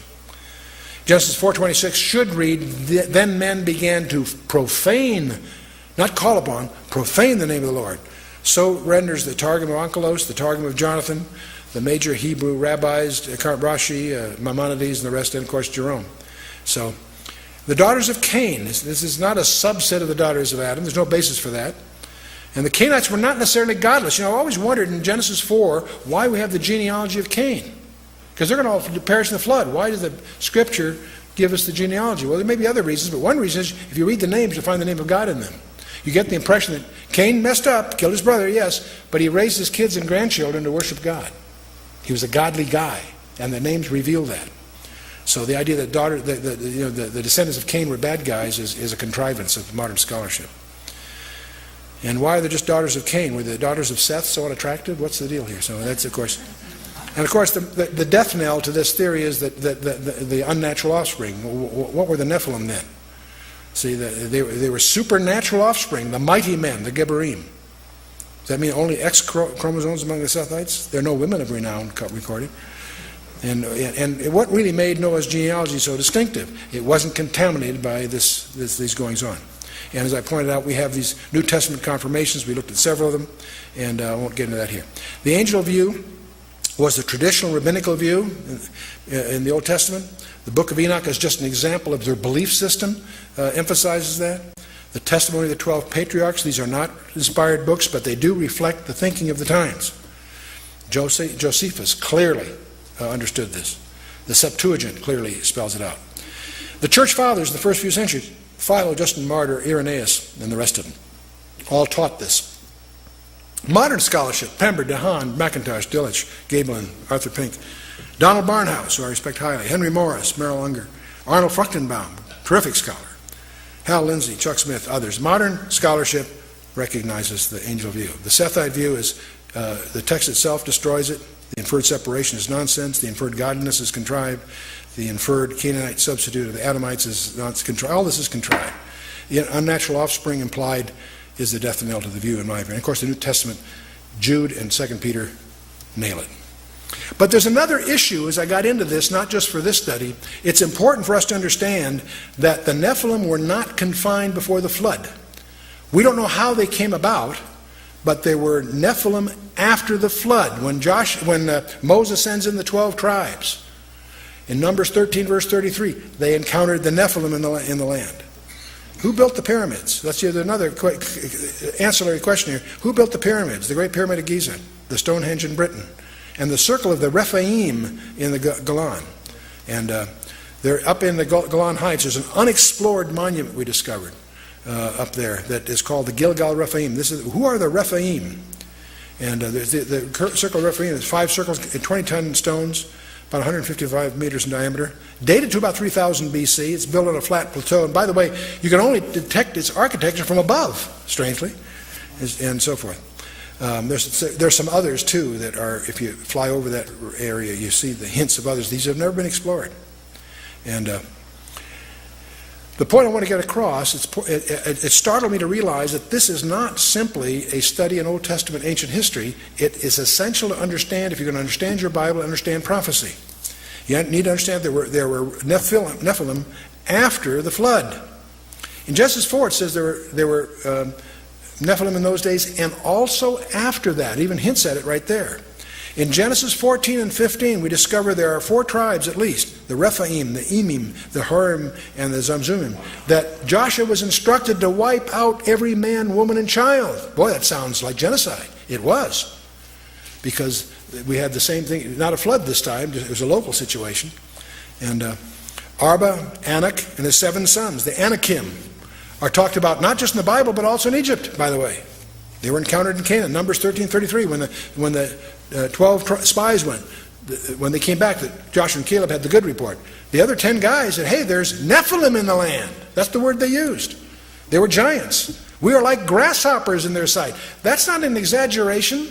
They had reason to be terrified. Obviously, Joshua and Caleb had faith in God. God's on our side, let's go. But and it's easy to disparage the other 10 guys. You need to understand they had, on the one hand, some reason to be cautious. In Deuteronomy 3 and Joshua 12, we encounter Og, the king of Bashan. He's the king of the giants, the Rephaim. Goliath, remember, he had 4 brothers. That's why David picked up 5 stones when he crossed the brook. Why? He was ready for all 5 of those guys. See, one of the things, you can go through the whole Bible and study the Bible in terms of Satan's strategy to try to thwart the plan of God. And when God indicates that his redemptive plan is going to come from the seed of the woman, he starts attacking Adam's line in Genesis 6 with the Rephaim, with the Nephilim. And that's God's response, of course, to the flood. Genesis 12, when God calls Abraham. Now Abraham is singled out. As God refines the visibility more precisely of how his plan is going to work, it allows Satan to focus his attack. When Abraham's called, Abraham gets singled out for Satan's mischief. The famine in Genesis 50, the destruction of the male line in Exodus 1, Satan's attempt to thwart even when they get out, Pharaoh's pursuit in the Exodus. It was now when God calls Abraham, he tells Abraham in Genesis 15 and 17, that he's going to leave there, and 4 centuries later his descendants will come. Well, that lets Satan know he's got 4 centuries to lay down a minefield. And that's what we're dealing with here in the Rephaim in the land. And when God calls David in 2 Samuel 7, allows Satan to focus on David. And the attacks on David's line. Joram kills his brothers in 2 Chronicles 21. The Arabians slew everyone but one, Azariah. Athaliah kills all but Joash in 2 Chronicles 22. Every time there's an attempt to wipe out all the royal line, some servant hides a baby, whatever, there's always, it slips through. And Hezekiah, Isaiah 36 and 38, another example. When you get to the Persian period, here's Haman trying to wipe out all the Jews. And that's Satan's strategy to try to thwart the plan of God. And had it not been for Mordecai and Esther, it would seem he might have succeeded. And New Testament strategies. Remember Joseph's fear when he found out Mary was pregnant. He could have put her away privately. God says, no, don't do that. That's part of my program. Herod's attempt when he wipes out all the babes in Bethlehem. It's Satan's attempt to wipe out God's plan at Nazareth in Luke 4, when Jesus uses Isaiah as his mandate for his ministry, Isaiah 61, we're going to throw him off a cliff, but he slips away. In Mark 4 and Luke 8, there are storms at sea, and I think they're both supernatural ones. That's why Jesus rebuked the sea and so on. And of course, the ultimate thwart was the cross. The cross. And this is all summarized in Revelation chapter 12. You can study it there carefully. But the main point of all of this is that Satan is not finished yet. And that may be what the UFOs are a preamble to. By the way, what does the Golan Heights, Hebron, and the Gaza Strip have in common? They're in the news day all the time, right? These are the areas that Joshua failed to exterminate the Rephaim. The word Rephaim means the dead, the walking dead. Isaiah 26:14 says they cannot be resurrected. These are strange creatures. And it's interesting, if you study the strongholds that they failed to defeat, you'll notice that those same regions are the territories, the so-called West Bank, that are in dispute today. I think that's fascinating. Not Joshua, but his descendants failed to deal with these issues, and they plague them to this very day. The Golan was called Bashan, and it's just when Jesus is hanging on the cross in Psalm 22 verse 12, he says a strange thing. He says, "Many bulls have compassed me, strong bulls of Bashan have beset me round." I have no idea what that means, but I suspect he's not talking about cattle. I think he's talking about some kind of demon oppression that's involved. I think it's an allusion to the Rephaim. Let's talk a little bit about the nature of angels, because that's really at the root of this problem. You notice we learn a lot about angels by looking at the Bible. They always appear in human form. They look human. In fact, many people entertain them unawares, we find out. Sodom and Gomorrah, the homosexuals were after them. That tells you something. I don't want to be too graphic here. And at the resurrection and at the ascension, there's always a pair of angels. And they're like men. They look like men standing there. They spoke. They took men by the hand. They ate meals with them. They're capable of direct physical combat. The Passover in Egypt was by a death angel. In the book of 2 Kings, slaughter of the 185,000 Syrians. One angel after night slaughters 185,000 Syrians. You don't mess around with angels. Now, and they don't marry in heaven. Now that's a phrase. By the way, I'm making a contrast here with the demons of the New Testament are not like this. They apparently are powerless except to the extent they can embody some person. They're not like angels. Distinguish between fallen angels, the bad guys, and the demons. The demons apparently are disembodied spirits looking for embodiment. Angels don't have that problem. They apparently can materialize. All the way through the scripture we see them that way. We do know they don't marry. Because the question everybody has is, can angels have sex? The scripture says no. No, it doesn't say that. Jesus says, for in the resurrection they neither marry nor are given in marriage, but are as the angels of God. He's talking about that in a resurrection bodies we don't have sex because we're immortal. There is no procreation. There is no reproduction issue. And angels, he's talking here about the angels of God in heaven. I would not speculate on the technologies available to an angel who falls. And that's what we're dealing with here. Now, there's a strange word that gets overlooked by the scholars in general, and I've participated in some translation issues on this very issue. There's a word called okaterion, and it refers to the body as the dwelling place for the spirit. It only occurs twice in the Scripture, and it's very interesting where it does. It occurs in Jude 6, and it's the word that describes what the fallen angels disrobed from. And in 2 Corinthians 5:2, it speaks of, it alludes to the heavenly body that you and I as believers aspire to be clothed in. Same word, okaterion. I think it's a technical term that's overlooked by the scholars. In Jude 6 and 7, it says, when the angels which kept not their first estate left their own habitation, that word habitation is okaterion. They disrobed from the body that they were given to indulge in this mischief in Genesis 6. The angels which kept not their first estate, but left their own habitation, he hath reserved in everlasting chains under darkness in the judgment of that great day. Even as Sodom and Gomorrah and so on. We went through that before. The word is okaterion. In 2 Corinthians 5, 1 and 2, Paul tells the Corinthians, for we know that if our earthly house of this tabernacle were dissolved, we have a building of God, a house not made with hands, eternal in the heavens.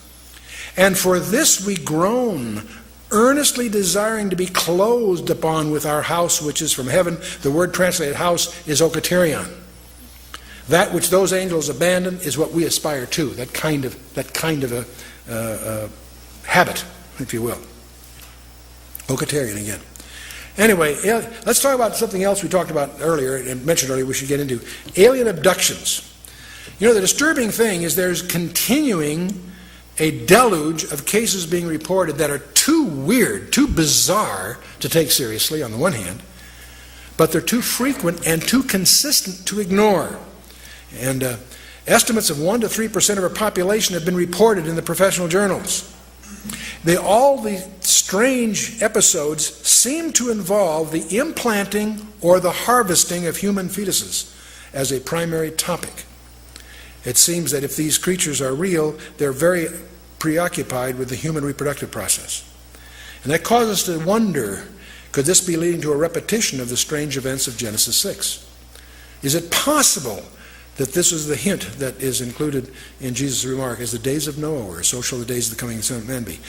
Dr. John Max, a Pulitzer Prize-winning MD, he head of psychiatry for Harvard's hospital there, and he's written on this area. He says, the idea that men and women and children can be taken against their wills from their homes, cars, or schoolyards by strange humanoid beings, lifted into spacecraft, and subjected to intrusive and threatening procedures is so terrifying and yet so shattering to our notions of what is possible in our universe that the actuality of the phenomenon has been largely rejected out of hand or bizarrely distorted in most media accounts. This is altogether understandable given the disturbing nature of UFO abductions and our prevailing notions about reality. The fact remains, however, that for 30 years and possibly longer, thousands of individuals who seem to be sincere and of sound mind and who are seeking no personal benefit from their stories have been providing to those who will listen consistent reports of precisely such events. By the way, John Mack has personally dealt with 76 cases himself. He's profiled others. These are people above average intelligence with no prior psychiatric history that clearly are subject to some kind of trauma. And there was a conference on this abduction phenomenon at MIT. And John Mack was one of the co-chairmen of that conference. And he says, if what these abductees are saying is happening to them isn't happening, what is? He's saying, what's really going on here? Here's Mack's challenge to the professionals that were there assembled. The high degree of consistency of the stories, the absence of any prior psychiatric illness, the physical changes and lesions. Some of these people have scars from the procedures, and I've encountered one myself on that. Independently witnessed by others while the abductions are taking place. There's not many, but there are a few. The involvement of small children is disturbing. Not likely they could be conditioned by, Well, let's move on. The coming to cosmic deception, what's the biggest lie of all? It's interesting. This all started back in Genesis 3. When God declared war on Satan, he says, I will put enmity between thee and the woman, and between thy seed and her seed, and he shall bruise thy head, and thou shalt bruise his heel. And from this verse we get one of the messianic titles of Christ, the seed of the woman. What many people overlook, there's two seeds mentioned here. The other seed is the seed of the serpent. And so we have the seed of the woman and the seed of the serpent. And the seed of the serpent, we find all kinds of idioms, the red dragon in Revelation 12, the coming world leader, as I sometimes call him, the false prophet in Revelation 13. These forces are still at work and behind the world powers today. Check out Daniel 10 and really understand what's going on there.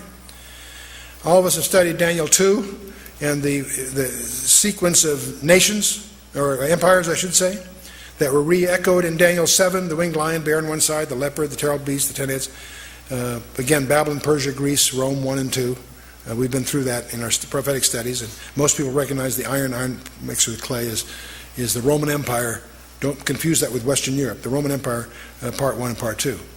Well, we live in a world, what's going on in this world? There's a new world order. A world without borders is the concept. The end of the independent nation state. Multiculturalism is in. Check your faith at the door. We're going to all compromise. And this is all heading for a centralized socialistic government. And there are a couple of forcing functions. Every freedom-loving person considers this an anathema, except the problem is there's no way to avoid it. Nuclear proliferation is part of it. We're on the threshold right now of nuclear war because of this very issue. But there's another forcing function that nobody talks about. The possibility, ultimately, not yet, but coming, of cosmic threat of some kind. You say, Chuck, that's way out. That's fringe stuff. Really? Let's talk about the miry clay. You know, in Daniel's famous vision of the multi-metal image, the last phase was, of course, the iron mixed with clay, the 10 toes. What is miry clay? Miry clay is clay made from mire, or dust, if you will. And everybody talks about the clay in the 10 toes of Daniel's imagery. No one, I'm guilty too, paid any attention to Daniel's explanation of it. In Daniel chapter 2, verse 43, he's explaining the whole thing. He's interpreting the vision for you. When he gets to this, in verse 43, he says, whereas thou sawest the iron mixed with miry clay, they shall mingle themselves with the seed of men, but they shall not cleave to one another, and so on. You know, that phrase, I read that 100 times over the last 30 years and didn't hit me until this in-depth study.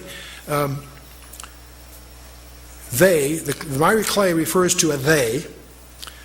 It's a personal pronoun. They shall mingle themselves with the seed of men. In order to mingle themselves with the seed of men, they have to be something other than the seed of men. Or it makes no grammatical or logical sense. So the they that are going to do the mingling are not the seed of men. Oh, could this be a hint of some mischief in the end times analogous to the mischief in Genesis 6? I think so. They shall mingle themselves with the seed of men. Boy, there it stares at me. Well, speaking of UFOs in the end times, you know, I remember Walter Martin. I was on his board for many years. My partner and I were the guys that brought him to the West Coast. And we because of his very, very critical ministry in comparative religions, we tried to keep him off this subject because we felt it would discredit his ministry. I don't hesitate these days for two reasons. One is I've got nothing to lose. My ministry is probably discredited anyway. But also times are a little more lucid these days. But in any case, I can remember Walter, using any excuse, he would get to Luke 21:26. And he'd quote this, men's heart failing them for fear, and looking after those things which are coming upon the earth.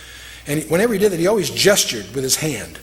Men's hearts failing themselves for fear, and looking after those things which are coming upon the earth. And he'd make a sort of an inverted saucer with his hand as it was landing. He'd say, coming, and he'd just gesture with it. He saw UFOs here. And for the powers of heaven shall be shaken. And I'm not to say he's wrong, but we used to always smile. Walter, get off that subject. Anyway, but the coming great deception, Jesus opens and closes his Matthew 24 thing. He says, there shall arise false Christs and false prophets, and shall show great signs and wonders, insomuch that if it were possible, they should deceive the very elect. What's going to protect you? Your intellectual background? Your knowledge of physics? No way. No way. If it were possible, they would deceive the very elect. The only thing that can save you from this deception is your spiritual condition by being in Christ. They shall show great signs and wonders. They're going to do things that are going to violate our apparent knowledge of reality. When we get to 2 Thessalonians, Paul in 2 Thessalonians 2 says a lot to say about this. He says, the mystery of iniquity doth already work. Only he who now hindereth will hinder until he be taken out of the way.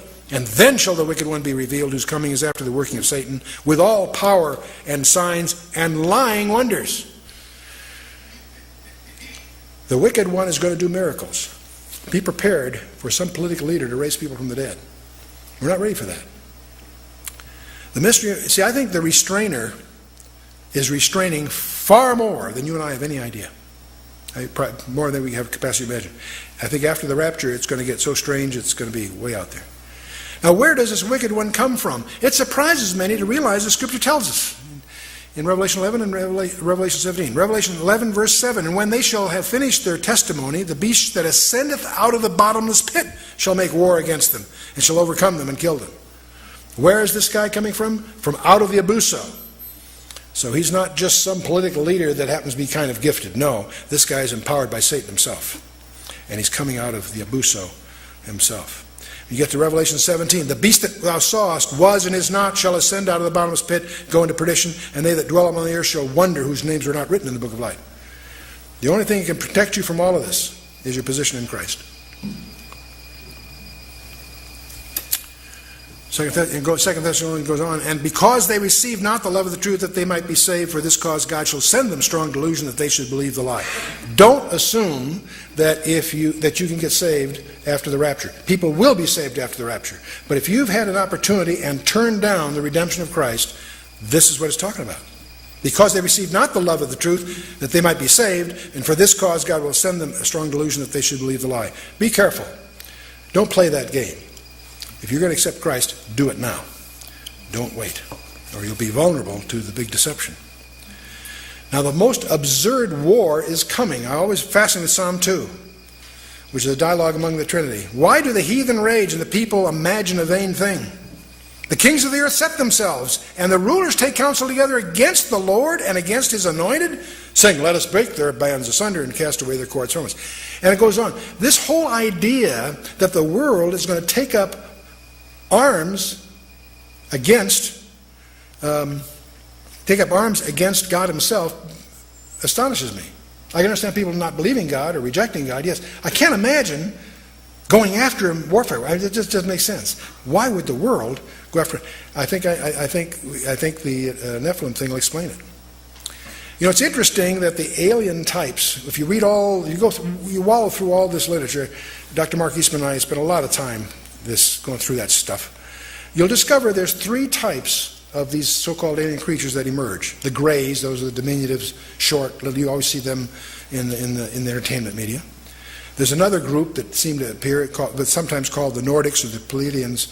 They're about 6 foot tall, they're blonde, blue-eyed, they look like people. Could be around us now. And there's a third group that are the most grotesque of them all, what's sometimes called the reptilians. These are scaly, weird creatures that look like a refuge from some grade B science fiction movie. There's weird stuff. Well, these always show up. It's interesting, in Revelation 16, verse 13, 14, I've always wondered, how does the world go to war against God? And John tells us, I saw 3 unclean spirits like what? Like frogs come out of the mouth of the dragon, out of the mouth of the beast, and out of the mouth of the false prophet. For they are the spirits of devils working miracles, which go forth unto the kings of the earth and of the whole world to gather them to the battle of that great day of God Almighty. I think God is going to use some kind of strange creatures, demonic or whatever, to draw the world into this confrontation that is part of the climax that Revelation and the Old Testament deal with. Well, what's our challenge, you and I? Let's wrap it up. I'm going to give you a statement that I want you to challenge. Don't accept what I say or you flunk. I want you to challenge what I'm about to say, although I believe it sincerely. I believe you and I are being plunged into a period of time about which the Bible says more than it does about any other period of time in history, including the time that Jesus walked the shores of Galilee or climbed the mountains of Judea. That's a preposterous statement. But I believe you and I are being plunged into a period of time about which the Bible says more than it does about the whole gospel period. Now, we monitor and publish backgrounders and weekly updates on 10 strategic trends. And we continue on our website and in our publications. There are major prophetic themes about Israel, about Jerusalem, the rebuilding of the temple, about Babylon, about the coming invasion of the Middle East by Russia, Magog, if you will, the rise of China as a superpower, the decline of the United States, or I'll call the American challenge, the European superstate that's emerging, the move towards an ecumenical religion while all this is going on, as the Pope embraces Islam, global government as we see the nations struggle to in that direction, and there is another trend called the rise of the occult and UFOs. Watch for it. Now, the ultimate issue, of course, is none of this. The ultimate issue is that you and I are in possession of a message of extraterrestrial origin, and it's the only competent source to deal with these extraterrestrial issues. And this record, we call the Bible, portrays us as the objects of an unseen warfare. And our eternal destiny depends upon our relationship with the winner of that cosmic conflict. Where do you stand?